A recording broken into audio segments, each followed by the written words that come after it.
அதிமுக பாஜக கூட்டணி வருவதற்கு வாய்ப்பே இல்லை. இல்ல பிஜேபி மூடி பல நாட்கள் ஆகிவிட்டது. இரட்டை இலை இனிமேல் முடக்கினால் அது பாஜகவுக்கு தான் பெரும் பாதகமாக தமிழ்நாட்டில் அமையும். இன்மேல மத்திய அரசு போட்ட வழக்கு இன்னும் நிலுவையில் இருக்கிறது. அதிமுகவை அல்லது எடப்பாடியை பாஜக அடிக்கிறது, இல்ல வதைக்கிறது, இல்ல கட்சியை உடைப்பதற்கான வேலைகள் செய்தால் அந்த கட்சி தாங்கும். எடப்பாடி தாங்குவார். கட்சி பெரிய கட்சி, பொருளாதாரம் வாய்ந்த கட்சி. ஆனால் பாட்டாளி மக்கள் கட்சி அப்படிப்பட்ட கட்சி அல்ல. நான் அப்படிப்பட்ட ஆள் இல்லைன்னு அப்பா கிட்ட சரண்டர் ஆயிட்டேன். பாஜக மிகப்பெரிய சக்கர வியூகத்தை தமிழ்நாட்டில் ஏற்படுத்துது. சக்கர வியூகம் இல்ல, வேற எந்த வியூகமும் கிடையாது. மக்கள் கட்சி ஏமாற்றவில்லை, அந்த கட்சியுடைய தொண்டர்களை ஏமாற்றவில்லை. அவர் ஏமாற்றியது அவங்க மாமியார். சீமானுடைய இம்பாக்ட் இந்த தேர்தலில் எவ்வளவு இருக்கு? கட்சிக்கு ஒரு பெரிய வாக்கு வங்கி உயரப் போவதாக இல்லை. இருக்கிற வாக்கு வங்கியை தக்க வைத்துக் கொண்டாலே பெரிய விஷயமாக பார்க்கிறேன். அரசியல ஆரம்ப பாடத்தை படித்துக் கொண்டிருக்கிறார். விமர்சித்தால் விஜய் ரசிகர்கள் உடனே கோச்சிக்கிட்டு சண்டைக்கு வருவாங்க. அனைவருக்கும் வணக்கம். தமிழ்நாடு அரசியல் களத்தில் கூட்டணி பேச்சுவார்த்தை திமுக முடித்திருக்கிறது. இன்னும் பிற கட்சிகள் தங்களையே பாஜகவில் ஐக்கியம் செய்து பரபரப்பை ஏற்படுத்தி கொண்டனர். இது போன்ற சூழலில் மேலும் பல விஷயங்களை தெரிந்து கொள்ள நம்மோடு மூத்த பத்திரிகையாளர் குபேந்திரன் அவர்கள் இணைந்திருக்கிறார். அவரிடம் கேட்டு தெரிந்து கொள்வோம். வணக்கம் சார். வணக்கம் சார். பிஜேபி அதிமுகவுக்கான கதவை மூடி வச்சிட்டாங்களா சார்? ஜன்னல் எல்லாம் திறந்து வச்சு காத்திருந்தாங்க. தற்போது நடைபெறும் நிகழ்வுகளை எல்லாம் பார்த்தா அந்த கதவை பிஜேபி அதிமுகவுக்கான கதவை மூடிட்டாங்களா சார்? இல்ல, பிஜேபி மூடி பல நாட்கள் ஆகிவிட்டது. ஏன்னா 8ஆம் தேதி சிவராத்திரி வரை காத்திருந்தார்கள். அதன் பிறகு இன்றைக்கு தேதி 13, 5 நாட்கள் ஆகிவிட்டது. அரசியல்ல ஒவ்வொரு நாளும் ரொம்ப முக்கியத்துவம் வாய்ந்தவைதான். அவங்க மார்ச் 8ஆம் தேதி சிவராத்திரி என்று எப்படியாவது வந்து விடுவார்கள் என்று சில தூது விட்டு பார்த்தாங்க.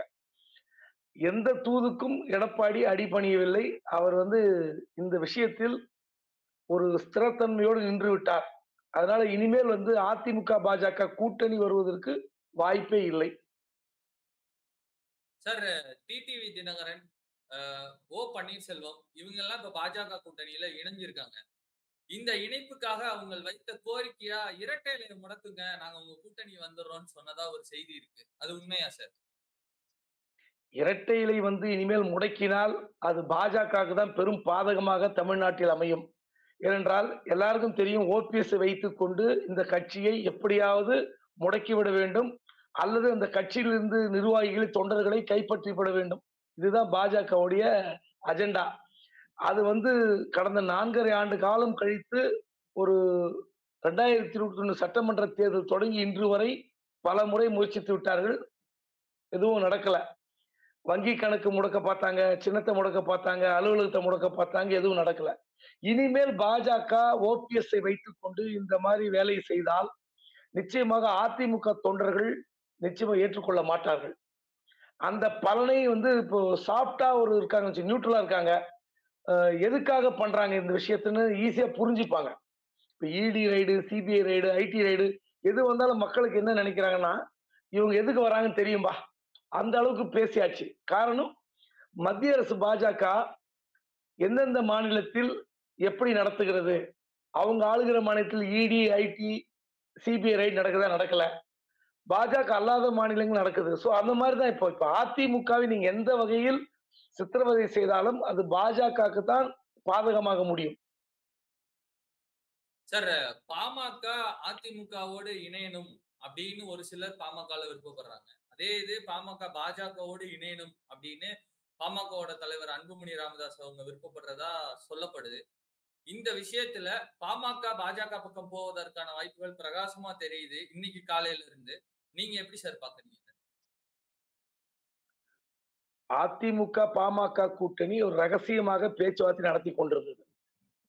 நீங்க ஒண்ணு புரிஞ்சுக்கணும், எல்லா கட்சியும் பேச்சுவார்த்தை நடத்துவதை வெளிப்படையாக சொல்லுவார்கள். இதுவரை பாட்டாளி மக்கள் கட்சி எங்கேயா சொல்லியிருக்கா அதிமுகவுடன் நாங்கள் பேச்சுவார்த்தை நடத்தி கொண்டிருக்கிறோம் சொன்னாங்களா? பாஜகவுடன் பேச்சுவார்த்தை நடத்தி கொண்டிருக்கிறோம் சொன்னாங்களா? சொல்லல. இப்போ முதல்ல ரகசியமா நடத்தி விட்டு அதன் பிறகு வெளிப்படையாக வருவார்கள். ஒரு 2 கட்டத்திற்கு பிறகு, 3 கட்டத்திற்கு பிறகு வெளிப்படையாக வந்தால்தான் அந்த ஒரு பேச்சுவார்த்தை கொஞ்சம் பலமாக இருக்கிறதுன்னு நம்ப முடியும். இப்போ தேமுதிக 2 முறை 3 முறை ரகசியமாக பேச்சு நடத்தினார்கள். அப்புறம் அதிகாரப்பூர்வமாக அதிமுக இங்கிருந்து அவங்க பிரேமலதா விஜயகாந்த் வீட்டுக்கு போனாங்க. அந்த கட்சியினுடைய அவைத்தலைவர் மற்ற நிர்வாகிகள் அதிமுக தலைமை கழகத்துக்கு வந்தாங்க. இந்த மாதிரி ஏதாவது ஒரு காட்சி பாட்டாளி மக்கள் கட்சி நடந்திருக்கிறதா? வெளியே சொல்ல மாட்டாங்க. அதாவது கூட்டணி ஆனா அந்த ஒப்பந்தம் சி.வி. போட்டு சண்முகம் போய் பார்த்துட்டு வந்தாரே சார். அதான் நான் அதான் சொல்றேன். ரகசியமான சந்திப்பு தான். அதாவது நீங்க வந்து இந்த சந்திப்பு நடந்ததுன்னு பாட்டாளி மக்கள் கட்சி அறிவிக்கலையே. அதிமுக அறிவிக்கலையே. நீங்க ஒரு ரகசியமாக நடத்துகிற பேச்சுவார்த்தை, நீங்க கடைசி வரைக்கும் அத எப்படி நீங்க பாதுகாக்க முடியும்? வெளிய வரலாம். ஆனால், நாங்கள் இந்த கட்சியோட தான் பேசிக் கொண்டிருக்கிறோம் அப்படின்ற ஒரு வெளிப்படைத்தன்மை இல்லாத கட்சி பாட்டாளி மக்கள் கட்சி. இப்ப கூட பாஜக கிட்ட பேசிட்டு இருக்கிறாங்க. நேற்று பிற்பகல் 1 மணியிலிருந்து ஒரு 4 மணி வரை அப்பாவும் மகனும் கலந்து பேசினார்கள். அவங்க வீட்ல தைலாபுரம் தோட்டம் விழுப்புரத்துல. ஆனா கடைசியில என்ன பண்ணாரு அன்புமணி ராமதாஸ்? அதிமுகவுடன் தான் போக வேண்டும் என்று அந்த கட்சியுடைய நிறுவனர் தலைவர் டாக்டர் ராமதாஸ் விரும்புகிறார். நமக்கு எதிர்காலம் வேண்டும் என்றால் 2026 சட்டமன்ற தேர்தலில் ஒரு 10 இடம் வேண்டும், 5 இடம் வேணும்னா நம்ம அதிமுக தான் போனோம்பா அப்படின்னு சொல்றாரு. ஆனா பையன் என்ன சொல்றாரு? நீங்க கட்சியோட எதிர்காலத்தை பார்க்கிறீர்கள். என்னோட எதிர்காலத்தை பாருங்க. என் மேல மத்திய அரசு போட்ட வழக்கு இன்னும் நிலுவையில் இருக்கிறது. அதிமுகவை அல்லது எடப்பாடியை பாஜக அடிக்கிறது, இல்ல வதைக்கிறது, இல்ல கட்சியை உடைப்பதற்கான வேலைகள் செய்தால் அந்த கட்சி தாங்கும். எடப்பாடி தாங்குவார். கட்சி பெரிய கட்சி, பொருளாதாரம் வாய்ந்த கட்சி. ஆனால் பாட்டாளி மக்கள் கட்சி அப்படிப்பட்ட கட்சி அல்ல. நான் அப்படிப்பட்ட ஆள் இல்லைன்னு அப்பா கிட்ட சரண்டர் ஆயிட்டார். எனவே நான் பாட்டாளி மக்கள் கட்சி பாஜகவோட தான் போக வேண்டும் என்று அன்புமணி ராமதாஸ் விரும்புகிறார். அந்த வழக்குல வந்து என்ன நடவடிக்கை எடுக்க போறாங்க, இன்னும் கடுமையான சிக்கலில் அவர் சிக்க போறாரா அதெல்லாம் தெரியாது. ஆனாலும் ஒரு பயமுறுத்தல். இந்த பயமுறுத்தலுக்கு அன்புமணி ராமதாஸ் ஏன் பரிந்துரை என்றால் பாஜக பயமுறுத்தி இருக்கும். இந்த வழக்கு இருக்கிறது, நடவடிக்கை எடுத்தால் பார்த்துக் கொள்ளுங்கள். ஏன்னா எல்லாருமே அப்படிதான். பாஜக கிட்ட சேர்ற எல்லா கட்சியும், நீங்க கூட்டணி கட்சி பாத்தீங்கன்னா, அன்பாலேயோ, இல்ல கொள்கையாலேயோ, இல்ல வேற எந்த விஷயத்தில் கவர்ந்து வந்து இந்த கூட்டணி கிட்ட சேர்றாங்க. முழுக்க முழுக்க மிரட்டல் தான். அதுல ஒண்ணும் சந்தேகம் இல்ல. அந்த மாதிரி தான் பாட்டாளி மக்கள் கட்சி அன்புமணி ராமதாஸ் வந்து தன்னுடைய எதிர்காலத்துக்காக போயிருக்காரே தவிர, தமிழ்நாட்டின் நலனுக்காகவோ, இல்ல தனது கட்சி நலனுக்காகவோ நினைத்திருந்தால் நிச்சயமா ஒரு அதிமுக பக்கம் தான் போயிருப்பார். சார் நள்ளிரவுல சரத்குமாருக்கு ஒரு யோசனை தோன்றியிருக்கு. கட்சியவே கொண்டு போய் பாஜகவோட இணைச்சிட்டாரு. இந்த நகர்வின் மூலமா அவரு பாஜக மிகப்பெரிய சக்கர வியூகத்தை தமிழ்நாட்டுல ஏற்படுத்துதா சார்? சக்கர வியூகம் இல்ல, வேற எந்த வியூகமும் கிடையாது. எனக்கு ஒரே ஒரு அரசியலுக்கு அப்பாற்பட்டு தான் அந்த கருத்தை சொல்ல முடியும். அவர் சமத்துவ மக்கள் கட்சி ஏமாற்றவில்லை. அந்த கட்சியுடைய தொண்டர்களை ஏமாற்றவில்லை. அவர் ஏமாற்றியது அவங்க மாமியார். அவர் சில தினங்களுக்கு முன்பு சொன்னார், ஒரு நாள் மருத்துவமனையில் என்னுடைய மாமியாரை போய் சந்திக்க போனா, எப்ப தம்பி நீங்க முதலமைச்சராக போறீங்கன்னு கேட்டாங்களாம். அந்த கனவு வந்து பாவம் அந்த மாமியாருடைய கனவு பொய்த்து போனது, அல்லது மாமியாரை ஏமாற்றி விட்டார் என்பதை தவிர, சரத்குமார் விஷயத்தில் பேசுவதற்கு ஒன்றுமே இல்லை. சார் சரத்குமாருக்கு தேசிய அளவிலான பொறுப்புகள் காத்திருக்கு அப்படின்னு அண்ணாமலை சொல்றாரு. எந்த மாதிரி பொறுப்புகள் சார் கொடுப்பாங்க? இல்ல இதே நேரத்துல சரத்குமார் கட்சியை இணைத்ததற்கும், அவர் மகள் மீது வரப்பட்ட அந்த என்ஐஏ சம்மன் அந்த விஷயம் போதைப் பொருள் தொடர்பான என்ஐஏ சம்மன் விஷயத்தையும் தொடர்பு படுத்தி பேசுறாங்க. இதனாலதான் இந்த லைட் எரிஞ்சிச்சு அப்படின்னு சொல்றாங்க. அது பத்தி என்ன சார் நினைக்கிறீங்க? இல்ல முந்தைய கேள்விக்கு நான் சொல்லும்போது சொன்ன பதில் தான். சரத்குமார் பற்றி விவாதிப்பதற்கு அரசியலில் பெரிய விஷயமே இல்லை. அவர் ஒரு கட்சி நடத்தி கொண்டிருந்தார். அதுக்கு அவருக்கான உரிமை. எல்லோருக்கும் முதலமைச்சர் ஆசை வருகிறது. எனக்கு வரக்கூடாதா என்று கேட்கிறார். அந்த ஆசையை தடுப்பதற்கு யாரும் தயாராக இல்லை. அவர் ஆசைப்படுவதற்கு உரிமை இருக்கிறது. அவர் அமெரிக்காவின் அதிபராக கூட வரலாம் என்று ஆசைப்பட்டால், அதை தடுத்து பேசுவதற்கு, மறுத்து பேசுவதற்கு யாருக்கும் உரிமை இல்லை. அவருக்கு உரிமை இருக்கிறது. ஆனால் அமெரிக்காவின் அதிபராவதற்கு என்னென்ன தகுதிகள் வேண்டும் என்பதற்கு ஒரு பட்டியல் இருக்கிறது. தமிழ்நாட்டின் முதலமைச்சர் ஆவதற்கு ஒரு கட்சி எப்படி நடத்தப்பட வேண்டும், அந்த கட்சிக்கு எத்தனை வாக்கு சதவீதம் இருக்க வேண்டும், இதெல்லாம் இருக்குல்ல. ஆசைப்படலாம். வந்து ஒரு வியாபாரம் தொடங்குறாரு ஒருத்தர். நான் வந்து அம்பானி மாதிரி ஆகணும்னு சொல்லி ஒரு பெரியபாளையம் பக்கத்துல ஒரு சின்ன ஒரு மளிகை கடை வச்சுட்டு இருந்து நானும் அம்பானி ஆகணும்னு ஆசைப்பட்டாருன்னா, அவர் ஆசையை வந்து நீங்க குறை சொல்ல முடியாது. ஆனா, அந்த பெரியபாளையம் பக்கத்துல இருக்கிற மளிகை கடை எப்படி இந்தியா முழுவதும் ஒரு செயின் ஆஃப் மளிகை கடையா மாறும்? அதுக்கு என்ன ஸ்கீம் வச்சிருக்கீங்க? அந்த மாரிலாம் திட்டங்கள் வைத்திருந்தால் பரவாயில்லை. சும்மா நான் மளிகை கடை அங்க பெரியபாளையம் பக்கத்துல ஒரு மளிகை கடை வச்சுக்கிட்டு, நானும் அம்பானி ஆவணும் அப்படின்னு ஆசைப்பட்டாருன்னா, அதுக்கு என்ன சொல்லுவீங்க நீங்க? அந்த மாரி தான். அவருக்கு தேசிய பொறுப்புகள் காத்திருக்குது என்று அண்ணாமலை சொன்னதற்கும், அண்ணாமலை செய்யப் போகிறாரா? அல்லது நம்ம தேசிய பொறுப்பில் சரத்குமார் அலங்கரிக்கப் போவதை பார்க்கப் போகிறோமான்னு நமக்கு தெரியாது. அரசியல்ல என்ன வேணா பேசலாம். அதாவது ஒரு சில நிமிட இன்பங்களுக்காக இந்த பேச்சுக்களையும், இந்த விஷயங்களுக்கு நம்ம நேரம் வேற ஒன்றும் இல்லை. சார், தேமுதிக அதிமுகவோட இணைய போறதா அதிகாரப்பூர்வமான பேச்சுவார்த்தைகள்லாம் நடத்திட்டு இருந்தாங்க. இப்ப திருப்பி ஒரு பக்கமா பாஜக கூடவும் பேச்சுவார்த்தை ஆரம்பிச்சிருக்காங்கன்னு சொல்றாங்க. தேமுதிகவையும் இழுக்க பார்க்கிறதா பாஜக? அதிமுகவுடன் பேச்சுவார்த்தை நடந்து கொண்டிருப்பதாக ஒரு தகவல் வந்தபோது அவர்கள் மறுக்கவில்லை. அதிகாரப்பூர்வமாக பேச்சு நடந்த போதும் அவர்கள் மறுக்கவில்லை. ஆனால் நீங்க ஒரு நாட்களுக்கு முன்பாக பார்க்கலாம். ஒரு பிரபலமான பத்திரிகையில் வந்து பாஜக பக்கம் பிரேமலதா விஜயகாந்த் பேசுகிறான்னு சொன்ன உடனே அந்த பத்திரிகையினுடைய தொலைக்காட்சியில் வந்து ட்விட்டர் கார்டு போட்ட உடனே மறுத்தார். நாங்கள் பாஜகவுடன் பேசவில்லைன்னு மறுத்தார். அப்ப என்ன அர்த்தம்னா, அங்க இவங்க கேட்ட டீல் இன்னும் வந்து சரியாக வரவில்லை. அவர்கள் வந்து எந்த உத்தரவாதம் தர தயாரா இல்லை. சோ அதனால அவங்க மறுக்கிறாங்க. அவங்க கருத்தையே நம்ம ஏற்றுக்கொள்வோமே. எதுக்கு அந்த அம்மா சொன்னதை நம்ம மறுக்கணும்? எனக்கு தெரிந்தவரை அதிமுகவில் அவர்களுக்கு கொடுக்கப்பட்ட தொகுதி 3 அல்லது 4 அப்புறம் 2026ல் ராஜ்யசபா சீட்டு அதுக்கு வாய்ப்பு இருக்கான்னு தெரியல. ஏன்னா அடுத்த வருடம் அரசியல் என்ன நடக்கும் நமக்கு யாருக்கும் தெரியாது. 2 வருடம் கழித்து ராஜ்யசபா சீட்டு தருவதை பிரேமலதா விஜயகாந்த் ஏற்றுக்கொண்டு அதிமுக இணைய போகிறாரா? அல்லது பாட்டாளி மக்கள் கட்சி மாறி இங்க அதிகாரப்பூர்வமா நடத்திவிட்டு இங்க வரப்போகிறாரா? நமக்கு இப்போ இது எதையும் கணித்து சொல்லக்கூடிய அளவில் நாம் யாரும் தயாராக இருக்க முடியாது. களமும் அப்படி இல்ல. ஏன்னா நைட்டு ஒவ்வொருத்தருக்கும் ஒண்ணு தோணிருது. என்ன சார்? அரசியல் அப்படிதானங்க. அரசியல்ல வந்து எதுவும் நடக்கலாம். அ இப்ப வந்து பெரிய கட்சிகளை தவிர, பெரிய கட்சிகளே வந்து அ காங்கிரஸ்ல நம்ம பார்க்கிறோம்ல, எவ்வளவு பெரிய பெரிய தலைகள்லாம் வந்து பாஜகவுக்கு ஓடுறாங்களே. முதலமைச்சராக இருந்தவர்கள், முதலமைச்சர் மகன் குடும்பத்தில் இருந்தவர்கள்லாம் ஓடி போறாங்க. நம்ம என்ன சொல்றது? அதனால வந்து ஆசை வெட்கம் அறியாது. யாருக்கும் வெட்கம் இல்லை. பதவி சுகத்துக்காக என்ன வேண்டுமானாலும் செய்ய தயாராக இருக்கிற ஒரு கூட்டம் அரசியலில் இருக்கிறது. அத நம்ம ஒண்ணும் குறை சொல்றதுக்கு இல்ல. சார், அதிமுகவை விட அதிக அளவிலான கட்சிகளை பாஜக தொடர்ந்து தன் பக்கம் இழுத்துக்கிட்டே இருக்கு. கட்சிகளை தங்கள் பக்கம் ஈர்ப்பதில் அதிமுகவை முந்துகிறதா பாஜக? ஒரு பிரச்சனை எடப்பாடிக்கு எப்படி வருதுன்னா, பாஜக கூட்டணியை விட்டு வெளியே வந்த பிறகு ஒரு வலிமையான கூட்டணி அமைப்போம் அப்படின்னு சொன்னாரு.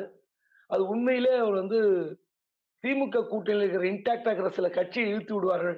விடுதலை சிறுத்தை வந்துவிடும். இப்படிலாம் ஒரு எதிர்பார்ப்பு இருந்தது, பேச்சுக்கள் இருந்தது. ஆனால் அவர் செய்த தவறு என்னன்னா, நீங்க பாஜக விட்டு வெளியே வருவதற்கு முன்பாக சில ஸ்ட்ராட்டஜி ஒர்க் செய்திருக்கணும். தேர்தல் வருகிறது. ஜனவரி மாதமே சில ஸ்ட்ராட்டஜி ஒர்க் பண்ணிருக்கலாம். என்ன பண்ணிட்டாருன்னா, அவரு பாஜக கூட்டணி வந்த பிறகு அவர்கள் விடுவதாக இல்லை. நீங்க பாருங்க திமுக தொடர்ச்சியாக இன்று கூட பொள்ளாச்சியில முதலமைச்சர் ஸ்டாலின் அவர்கள் பேசுகிறார். பாஜகவும் அதிமுகவும் கபட நாடகம் ஆடுகிறது. கள்ள உறவு வைத்திருக்கிறான்னு சொல்றாங்க. இந்த பேச்சுவார்த்தைக்கு காரணம் என்னன்னா, தொடர்ந்து பாஜக முயற்சித்துக் கொண்டே இருக்கிறது அதிமுகவுடன். சோ இதனால வந்து அதிமுக பக்கம் யார் போவது என்ற பிரச்சனை ஒன்று இருக்கிறது. இந்த நிலையில் வலிமையான கூட்டணி அமைப்போம் என்று முழக்கம் விட்ட எடப்பாடியினுடைய அந்த வார்த்தைக்கு வலு சேர்க்க முடியவில்லை. பேசிக் கொண்டிருந்த பாட்டாளி மக்கள் கட்சி நழுவிக் கொண்டிருக்கிறது. தேமுதிக இங்க இருக்குமா இல்லையான்னு நமக்கு தெரியாது. இப்படிப்பட்ட சூழலில் பாஜகவுக்கு உண்மையிலே வந்து டிடிவி கட்சி தவிர அம்மா மக்கள் முன்னேற்ற கழகத்தை தவிர வேற எந்த கட்சியும் அங்க ஒரு கட்சியாக பார்க்கப்படாது. அங்க லோக்கல் பிரமுகர்கள் தான். அவர்கள்லாம் வந்து ஏசி சண்முகனா வேலூர், ஜான் பாண்டியன்னா நெல்லை, தூத்துக்குடி, வாசன்னா தஞ்சாவூர், பாரிவேந்தர்னா பெரம்பலூர் இப்படிதான் பார்க்க முடியுமே தவிர நீங்க ஒரு பெரிய கட்சியாக கூட்டணிங்கிறத எடுத்துக்கொள்ள முடியாது. பாட்டாளி மக்கள் கட்சி போகிற பட்சத்தில் நிச்சயமாக பாஜகவுக்கு ஒரு வலிமை ஏற்படக்கூடிய வாய்ப்பு இருக்கிறது.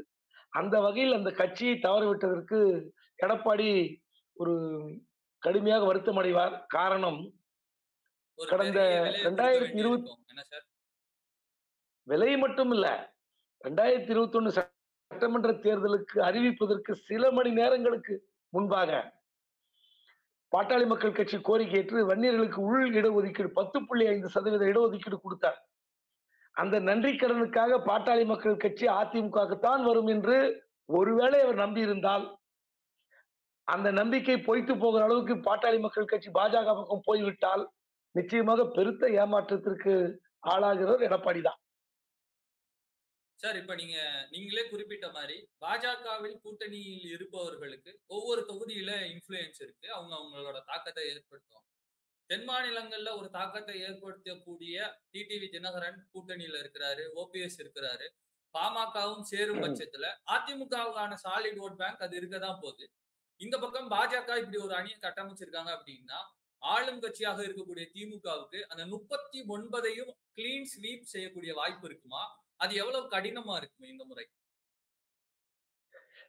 கணிப்புகள் எல்லாம் பார்த்தீங்கன்னா, திமுகவுக்கு வந்து ஸ்வீப் மாரி தான் சொல்றாங்க. எனக்கு தெரிந்தவரை இப்போ இந்த கூட்டணிய பாட்டாளி மக்கள் கட்சி, தேமுதிக எல்லாம் அதிமுகவுக்கு வந்துவிடும் என்று எதிர்பார்த்திருந்த வேளையில் பாட்டாளி மக்கள் கட்சி இன்னும் எந்த பக்கம்னு தெரியல. அந்த பக்கம் போறதுக்கு அதிக வாய்ப்பு இருக்குது பாஜகல. அதனால 4 முனை போட்டி. திமுக அணி, அதிமுக அணி, பாஜக அணி, சீமான். இப்படி இருக்கிற சூழலில் பாட்டாளி மக்கள் கட்சியும், தேமுதிகவும் அதிமுகவுக்கு வந்திருந்தால் நிச்சயமாக ஒரு 3, 4 தொகுதிகளில் திமுகவுக்கு கடுமையான சவாலாக இருந்திருப்பார்கள். ஆனால் இப்போ பாஜக பாட்டாளி மக்கள் கட்சி அங்க இழுத்துட்டா என்ன நடக்கும் என்பதை வந்து கணிக்க முடியாது. வட மாவட்டங்களில் ஒரு குறிப்பிடத்தகுந்த அளவுக்கு பாட்டாளி மக்கள் கட்சி வாக்கு பாஜகவுக்கு போய் சேரலாம். ஆனால் அது வெற்றியை தேடி தருமா என்றால் உறுதியா சொல்ல முடியாது. ஒருவேளை பாட்டாளி மக்கள் கட்சி அதிமுக இருந்திருந்தால் சேலம், நாமக்கல், கிருஷ்ணகிரி, தர்மபுரி இந்த பகுதியில வாக்கு வாங்கி திமுகவுக்கு ஒரு பெரிய நெருக்கடி கொடுத்திருக்க முடியும். அந்த வாய்ப்பை பாட்டாளி மக்கள் கட்சியும், அதிமுகவும் தவற விட்டு விட்டது நான் நினைக்கிறேன். ஆனால் மோடி எதிர்ப்பலை வைத்துக்கொண்டு திமுகவுக்கு அதிக எண்ணிக்கையில் எம்பிக்களை பெறுவதற்கு வாய்ப்பு இருக்கிறது. 30லிருந்து 35 இடங்கள் திமுகவுக்கு அதிக வாய்ப்பு இருக்கிறது. சார் அப்ப திமுக நம்ம வச்சிரலாம். அவங்க 1வது இடத்துல இருந்து இறங்க போறதா தெரியல. ஆனா 2வது இடத்துக்கு பாஜக வருவதற்கான வாய்ப்பு இருக்கா? இவங்களை எல்லாம் கூட்டணியில இழுத்து போட்டுட்டா நாங்க அதிமுகவோட முன்னிலையில இருக்கிறோம் அப்படின்னு மக்களிடம் சொல்வதற்கு அண்ணாமலை முயற்சிப்பாரா இந்த தேர்தல்ல? இல்ல தனிப்பட்ட பாஜக 3.5%, 3.25%லிருந்து 7.5, 8 ஆயிருக்கலாம். பாட்டாளி மக்கள் கட்சி போகிற போது அந்த கூட்டணி இரட்டை இலக்கத்தை தொடுவதற்கு வாய்ப்பு இருக்கிறது. ஆனால் நீங்க பாட்டாளி மக்கள் கட்சியுடைய வாக்கு சதவீதத்தை கழித்து விட்டு பார்த்தால், அப்பதான் நீங்க பாஜகவுடைய வாக்கு சதவீதத்தை கணக்குல வைக்கணும். இந்த பாட்டாளி மக்கள் கட்சி வாக்கு சதவீதத்தை உள்ளே வைத்துக் கொண்டு, எங்கள் அணி வந்து இரட்டை இலக்கத்தை தொட்டு விட்டது. நாங்கள் வந்து அது 12, 11ன்னு வச்சுக்கங்க. எவ்வளவு வருதுன்னு நமக்கு தெரியல. ஒரு யூகத்தின்னு சொல்றேன். அதை வைத்துக் இரட்டை கொண்டு இலக்கத்தை பாஜக வளர்ந்து கடந்துட்டோம். அப்படின்னு சொல்ல முடியாது. நீங்க கூட்டணிலாம் உறுதியான பிறகு, அப்புறம் தேர்தல் நடந்து முடிந்த பிறகு யார் யாருக்கு எவ்வளவு என்று பிரிக்கும் போது தான் உண்மை தெரியும். ஆனால் எனக்கு தெரிந்தவரை மிகப்பெரிய தவறை பாட்டாளி மக்கள் கட்சி செய்து விட்டதாக தான் நான் பார்க்கிறேன். சார் சீமானுடைய இம்பாக்ட் இந்த தேர்தல்ல எவ்வளவுக்கு இருக்கும் சார்? சின்னம் இன்னும் வழங்கப்படல. அவர் கடந்த முறைய விட இந்த முறை வீரியமா களப்பணி ஆற்றணும்னு அவங்க தொண்டர்களை உற்சாகப்படுத்திக்கிட்டு இருக்காரு. 10க்கும் மேற்பட்ட டாக்டர்களை களமிறக்கி இருக்கிறோம் அப்படின்னு அவங்க கட்சியினர் சொல்லிக்கிட்டு இருக்காங்க. சின்னம் இன்னும் கொடுக்கப்படல. அதுல ஓரவஞ்சனை நடந்துருச்சுன்னு சொல்றாரு. அவருடைய தாக்கம் இந்த தேர்தல்ல எந்த அளவுக்கு இருக்கு? அவருடைய சின்னம் பறி போனது ஒரு பரிதாபத்திற்குரிய விஷயம் தான். அதற்கான பணிகளில் வந்து அவங்க கட்சியினரும், நிர்வாகிகளும் கோட்டை விட்டுட்டாங்க. அது அவருடைய தவறு தவிர வேற யார் தவற நான் பார்க்க மாட்டேன். ஆனால் இந்த முறை வாக்கு சதவீதம் உயருமா என்றால் எனக்கு ரொம்ப சந்தேகமா இருக்கு. ஏனென்றால் அவருக்கு எதிராக அவருடைய கட்சி தொண்டர்கள் பிரபலமான முகங்களாக அந்தந்த பகுதிகளில் இருந்தவங்கலாம் வெளியேறிக் கொண்டே இருக்கிறார்கள். அப்புறம் அவரு அடைக்காத்த தம்பிமார்கள்லாம் வந்து சமூக இணையதளங்கள பார்க்கிறோம். கடுமையான குற்றச்சாட்டு வைக்கிறாங்க. வாரிசு அரசியல் எதிர்த்தவர், திமுகவை கடுமையா விமர்சித்தவர். அவருடைய மனைவிக்கு உள்ளே அரசியல் கொண்டு வருவது எந்த அளவுக்கு பயன் தரும்னு தெரியல. அவர ஒரு ஆதர்ஷ புருஷனாக, அடுத்து ஒரு நம்பிக்கை நட்சத்திரமாக பார்த்த இளைஞர்கள் மத்தியில் இது பெரிய சங்கடத்தை உண்டு பண்ணியிருக்கு. திடீரென்று அவர் மனைவிக்கு இத்தனை வலிமையான ஒரு இடத்தை அவர் தருவதற்கான முயற்சியில் தான் தென் சென்னை எம்பி தொகுதியில சட்ட ஆலோசகர் பதவி குடுத்திருக்கிறார். நாளைக்கு படிப்படியா அந்த கட்சியினுடைய தலைமை பதவிக்கு வந்து விடுவார் என்ற அச்சம் அந்த கட்சி தொண்டர்களிடையே வளர்ந்திருக்கிறது. இப்படிப்பட்ட சூழலில் அந்த கட்சிக்கு ஒரு பெரிய வாக்கு வங்கி உயரப் போவதாக இல்லை. இருக்கிற வாக்கு வங்கியை தக்க வைத்துக் கொண்டாலே பெரிய விஷயமாக பார்க்கிறேன். சார், விஜய் சிஏஏவை எதிர்த்து இருக்கிறாரு. இந்த விஷயத்தை நீங்க எப்படி பாக்குறீங்க? பாவம் அவர் வந்து அரசியல வந்து ஆரம்ப பாடத்தை படித்துக் கொண்டிருக்கிறார். நம்ம விமர்சித்தால் வந்து விஜய் ரசிகர்கள் உடனே கோச்சுக்கிட்டு சண்டைக்கு வருவாங்க. ஒரு நாடு முழுதும் ஒரு கடும் கண்டனத்திற்கு ஆளான ஒரு சட்டத்தை அமல்படுத்துகிற போது, அதை எதிர்த்து அறிக்கை விடுகிற விஜய் அவர்கள் எத்தனை பக்கம் விட்டார் பார்த்தீங்களா? 5 வரி. ஒரு 5 வரியில ஒரு அறிக்கை விடுறாரு. அதுவும் எந்த மாரி சட்டத்துக்கு? இந்திய நாட்டில் ஒரு பெரிய சர்ச்சையை ஏற்படுத்திய ஒரு விவகாரம். அதுக்கு நீங்க என்ன பண்ணிருக்கணும்? உங்க கட்சியில 15 வயசுலேருந்து இல்ல 19 வயசு, 20 வயசுலேருந்து 30, 35 வயசுக்குள்ள ரசிகர்கள் தான் இருப்பாங்க. சிஏஏன்னா என்ன? முதல்ல அத நீங்க ஒரு 2, 3 பேராகிராஃப் விளக்கியிருக்கணும். அதுக்கப்புறம் நம்ம கட்சி ஏன் அதை எதிர்க்கிறது? அத சொல்லியிருக்கணும். அதுக்கப்புறம் தமிழ்நாட்டில் அமல்படுத்தக்கூடாதுன்னு நீங்க கோரிக்கை வச்சிருக்கணும். நம்ம இந்த சிஏஏ வந்து இந்த நாட்டிற்கு தேவையில்லாத சட்டம் மாரி ஒரு லைன் சொல்லிட்டு, தமிழ்நாட்டில் அமல்படுத்தக்கூடாதுன்னு நீங்க யாருக்கு கோரிக்கை வைக்கிறீங்க? சட்டம் கொண்டு வந்தவங்கள விட்டுட்டு, தமிழ்நாட்டுல வந்து என்ஃபோர்ஸ் பண்ணாதீங்கன்னு சொல்ற விஜய, அந்த ரசிகர் எப்படி புரிஞ்சுப்பான்? சிஏஏ பத்தி விஜய்க்கு புரிதல் இல்லை என்று எடுத்துக்கொள்வதா? அல்லது அவர் ரசிகர்களை, அவர் தொண்டர்களை தயார்படுத்துவதில் கோட்டை விடுகிறார் எடுத்துக்கொள்வதா? என்பது எனக்கு புரியல. சார், இந்த இன்டர்வியூவோட இறுதி கட்டத்துக்கு வந்துட்டோம். Rapid fire. நான் கேள்வி கேட்கிறேன். உங்களுக்கு எப்படி அதுக்கு பதில் சொல்லணும்னு தோணுதோ சொல்லுங்க. கமல்ஹாசனின் வருகை திமுக கூட்டணியை பலப்படுத்தி இருக்கிறதா? பலப்படுத்தவில்லையா? லேசா கொஞ்சம் பலப்படுத்தி இருக்கோம். இரட்டை இலை முடக்கப்படும் வாய்ப்பு இருக்கிறதா? இல்லையா? எனக்கு தெரிந்து இல்லை. பாஜக தலைவர் அண்ணாமலையின் தொடர் யாத்திரையின் விளைவாக தமிழ்நாடு முழுக்க பாஜக எஸ்டாப்ளிஷ் ஆயிருக்குன்னு சொல்றாங்க. இது உண்மையா பொய்யா? வளர்ந்திருக்கிறது. அதாவது 3.25 இருந்து 7.5, 8 ஆயிருக்கும். ஆனா அவங்கலாம் சொல்ற மாரி 18%, 30% ஏத்துக்கொள்ள முடியாது. இறுதி கேள்வி சார். ஓபிஎஸ் பாஜகவின் சின்னத்தில் நிற்கும் பட்சத்தில் ஓபிஎஸ்ஸின் அரசியல் எதிர்காலம் எப்படி இருக்கும்? கேள்விக்குறியாகிவிடும். அரசியல் குறித்த பல்வேறு விஷயங்களை எங்களோடு பகிர்ந்து கொண்டமைக்கு நன்றி சார். மீண்டும் இன்னொரு இம்பாக்ட் இன்டர்வியூல உங்களை சந்திக்கும் வரை விடைபெறுகிறேன். Thank you sir. நன்றி. நன்றி, நன்றி, நன்றி.